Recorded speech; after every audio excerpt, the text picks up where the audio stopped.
എന്തുകൊണ്ടാണ് അടൂർ പ്രകാശ് റിപ്പോർട്ടറിനെതിരെ പൊട്ടിത്തെറിച്ചത്? എന്തുകൊണ്ടാണ് കടകംപള്ളി പറഞ്ഞത്? എന്തുകൊണ്ടാണ് വി ഡി സതീശൻ പറയുന്നത്? എന്തുകൊണ്ടാണ് മുഖ്യമന്ത്രി തുടർച്ചയായ ചോദ്യങ്ങളിൽ പ്രകോപിതനായത്?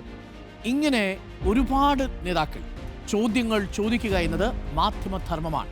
ചോദ്യങ്ങൾ ചോദിച്ചുകൊണ്ടേയിരിക്കും. നിങ്ങളെ അസ്വസ്ഥപ്പെടുത്തുന്ന ചോദ്യങ്ങൾ ചോദിക്കാനാണ് ഈ ചാനൽ ഇവിടെ പ്രവർത്തിക്കുന്നത്.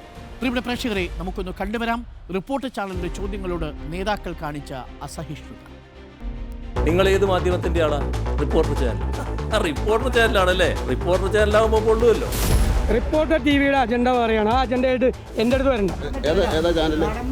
എന്റെ അമ്മോ, ഇതാ റിപ്പോർട്ടർ ടിവി മാത്രം ആദ്യമായിട്ട് പറയുന്നു. തന്റെ ഈ ചാനലില് പറഞ്ഞിട്ടുണ്ടോ?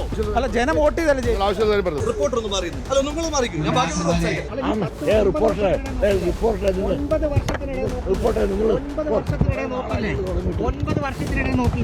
ചാനലുകാർ ചില ചാനല് എന്ന് പറയുമ്പോൾ പ്രത്യേകിച്ച് റിപ്പോർട്ടർ ചാനൽ റിപ്പോർട്ടറിന് മറുപടി പറയില്ല എന്നുള്ളത് വ്യക്തമായി കഴിഞ്ഞു. റിപ്പോർട്ടർ ഒഴികെയുള്ള മറ്റു മാധ്യമങ്ങൾക്ക് ചോദിക്കാനുണ്ടെങ്കിൽ ചോദിച്ചു.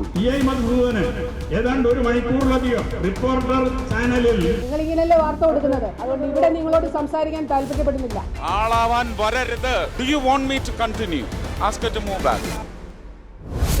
എതിർ ശബ്ദങ്ങൾ എത്ര കനത്താലും തുടരും വാർത്താ പോരാട്ടം. Reporter fight for justice. We won't move even an inch back.